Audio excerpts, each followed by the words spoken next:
नमस्कार मित्रों, SSB RKM knowledge is power के चैनल पर आप सभी का पुनः एक बार स्वागत है। मित्रों, आज का हमारा वीडियो हम समर्पित करते हैं साइबर क्राइम जागरूकता के लिए। साइबर क्राइम के विभिन्न तरीकों में अभी जो सबसे ज़्यादा चर्चित शब्द आप सुन रहे हैं या पढ़ रहे हैं समाचार पत्रों में या सोशल मीडिया न्यूज़ में, वो है डिजिटल अरेस्ट। और यदि आपने अभी तक इसके बारे में नहीं सुना है या नहीं पढ़ा है तो इसको जानना आपके लिए अत्यंत ही आवश्यक है। तो आइए उस नए एक हथियार की बात करते हैं जो कि डिजिटल लुटेरे लगातार इन दिनों उपयोग कर रहे हैं और उसके द्वारा प्रतिदिन करोड़ों रुपए भारतीयों की गाड़ी कमाई के ठगे जा रहे हैं। और ठगे भी इस तरह से जा रहे हैं कि वे जो पीड़ित हैं वे स्वयं ही बैंक में जाकर अपने बैंक खाते से और यहाँ तक कि अपनी फिक्स्ड डिपॉजिट्स को तोड़कर धनराशि उनके द्वारा बताए गए बैंक खातों में हस्तांतरित कर रहे हैं। दोस्तों, शुरुआत हम करते हैं श्रीमद् भगवद गीता के एक श्लोक के भावार्थ से। श्रीमद् भगवद गीता के 10वें अध्याय में भगवान श्री कृष्ण ने मानव के विभिन्न भावों और वृत्तियों का जिक्र किया है। उसमें यश अपयश भी है और भय भी है। विद्वानों ने कहा है कि यश और अपयश का कारण अपने पूर्व कर्म प्रारब्ध होता है, लेकिन भय का एकमात्र कारण मूर्खता ही है। हम इसे थोड़े परिमार्जित शब्दों में कह सकते हैं कि भय का कारण अज्ञानता है। हम जानते नहीं हैं, इस कारण हम भयभीत हो जाते हैं। तो आज हम जानते हैं डिजिटल अरेस्ट क्या है और हमें इससे भयभीत क्यों नहीं होना है। सबसे पहले इसकी शुरुआत होती है एक कॉल आने से, या वो मैसेज भी हो सकता है जिस पर आप गलती से क्लिक कर दें। कॉल आती है तो आपको बताया जाता है कि आपके नाम से भेजा गया एक कोरियर पकड़ा गया है और उस कोरियर में ड्रग्स हैं। या वो बता सकते हैं कि आपके आधार नंबर से एक से अधिक मोबाइल नंबर हैं और उनमें से कोई एक मोबाइल नंबर जो है वो आतंकवादी गतिविधियों में लिप्त पाया गया है। वो आपसे ये भी कह सकते हैं कि आपको प्रतिबंधित वेबसाइट्स देखते हुए पकड़ा गया है और इसके कारण से आपके खिलाफ कार्रवाई होगी।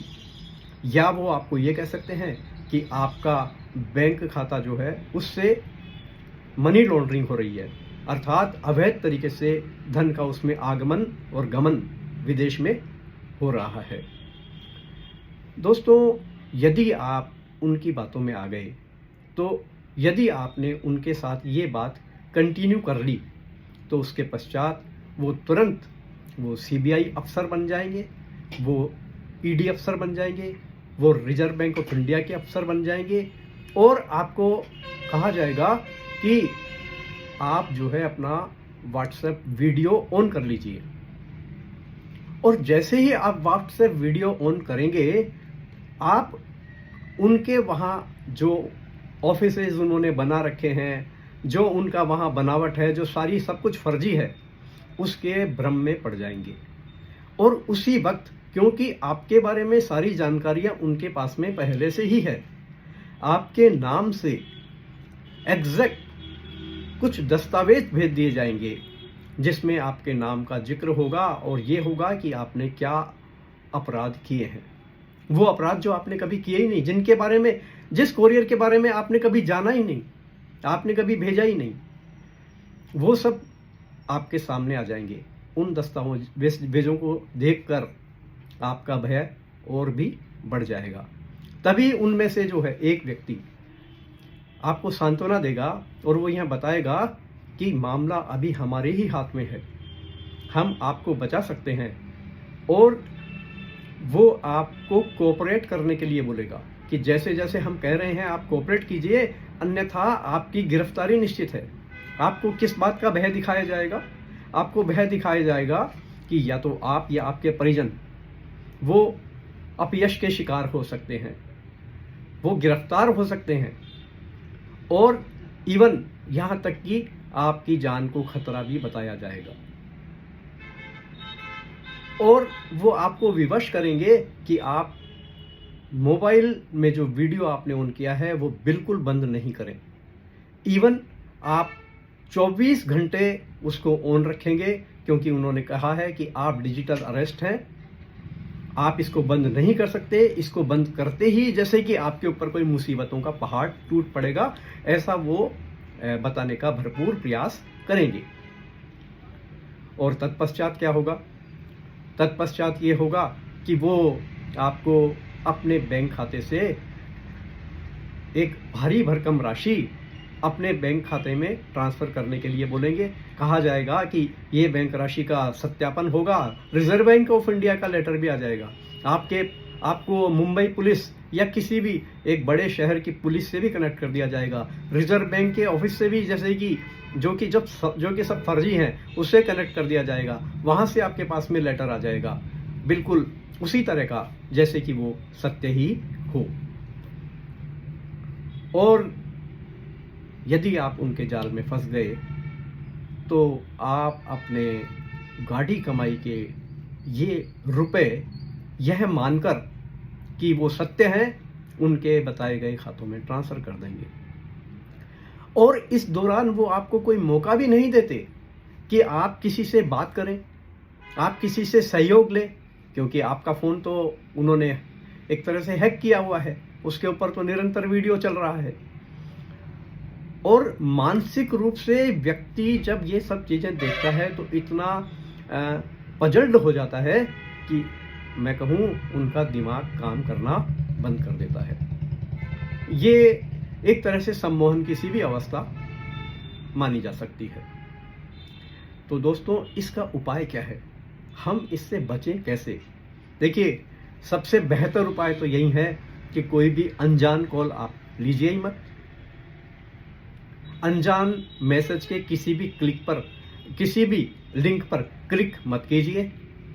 और यदि आप समझते हैं कि कोई अनजान कॉल आप लेना जरूरी समझते हैं, क्योंकि वो किसी अपने की भी हो सकती है, तो जैसे ही आपको यह आभास हो, जो अभी हमने इस वीडियो के प्रारंभ में बताया कि आपका कोरियर है, आपका डबल मोबाइल है और आपके बैंक से ऐसा हो रहा है, आप तुरंत उस फ़ोन को डिस्कनेक्ट कर दीजिए।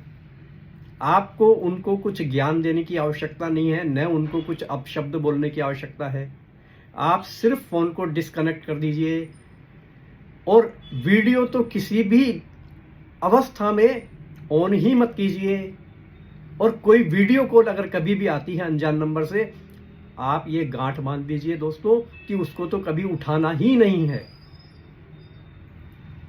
यदि आप सिर्फ इतना सा करेंगे तो आप जो आगे की जो हमने अभी सारी आपको जो तरीके उनके बताए हैं, उसमें फंसने से तुरंत ही बच जाएंगे। क्योंकि प्रारंभ में आपने उनकी जड़ ही अगर काट दी है तो उसके ऊपर जो है भ्रष्टाचार, जो उनके भ्रष्ट आचरण का, जो ये धोखाधड़ी का वृक्ष जो है पल्लवित ही नहीं हो पाएगा। तो हम आपसे यही अनुरोध करेंगे पुनः एक बार कि कोई भी अनजान नंबर से आया हुआ कॉल न लें, कोई भी अनजान नंबर से आया हुआ लिंक उस पर क्लिक न करें और सतर्क रहें, सुरक्षित रहें, क्योंकि अन्यथा सब कुछ गंवाकर होश में आए तो क्या किया। दोस्तों, आशा है यह वीडियो आपको रुचिकर लगा होगा और मेरा आपसे अनुरोध है, क्योंकि इस तरह की घटनाएं अत्यंत तीव्र गति से भारत में बढ़ती जा रही है, इसको अधिकतम लोगों तक पहुंचाने का प्रयास करें। क्योंकि जैसा कहा, भय का कारण अज्ञान है। यदि हमें जानकारी हो जाए तो हम भयभीत नहीं होंगे, और यदि हम भयभीत नहीं होंगे तो हम इन डिजिटल लुटेरों के चंगुल में भी नहीं फंसेंगे। पुनः किसी नए वीडियो के साथ में आपके समक्ष उपस्थित होंगे। तब तक के लिए नमस्कार।